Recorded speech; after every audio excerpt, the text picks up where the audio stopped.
নমস্কার, আমার all we eat চ্যানেলে আপনাদের সকলকে স্বাগত। আশা করি সকলে ভালোই আছেন। আজ আমি বানাবো রসুনের চাটনি। রসুনের চাটনি বানানোর জন্য আমি মেজারিং কাপের মাপে 1 কাপ রসুন ছাড়িয়ে নিয়েছি। এরপর একটি চপারের বাটিতে সব রসুনগুলোকে দিয়ে খুব মিহি করে চপ করে নেব।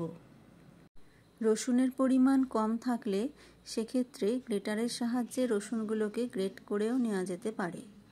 কড়াইতে আমি দিয়ে দিলাম 3 টেবিল চামচ সর্ষের তেল।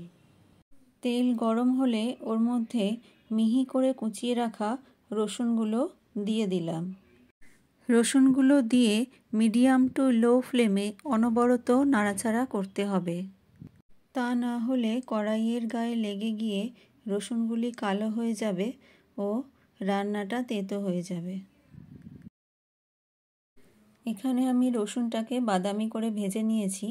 এবার আমি এর মধ্যে দিয়ে দেব 1 চামচ হলুদ গুঁড়ো, 2 চামচ জিরে গুঁড়ো, 2 চামচ ধনে গুঁড়ো, 1/2 চামচ লঙ্কা গুঁড়ো, 1/2 চামচ কাশ্মীরি লঙ্কা গুঁড়ো ও 1/2 চামচ নুন।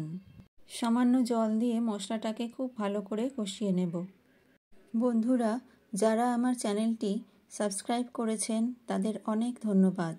আর যারা এখনও সাবস্ক্রাইব করেননি তাদের অনুরোধ করব সাবস্ক্রাইব করে পাশে থাকার।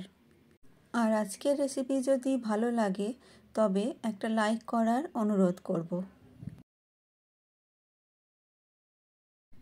এখানে মশলাটা আমার খুব ভালোভাবে কষানো হয়ে গেছে।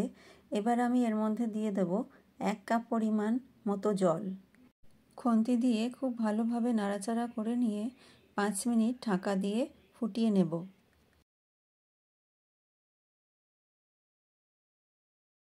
5 মিনিট পর ঢাকনা খুলে 1/2 চামচ গরম মশলা গুঁড়ো দিয়ে ভালোভাবে মিশিয়ে 30 সেকেন্ড ফুটিয়ে নিলেই রসুনের চাটনি তৈরি হয়ে যাবে।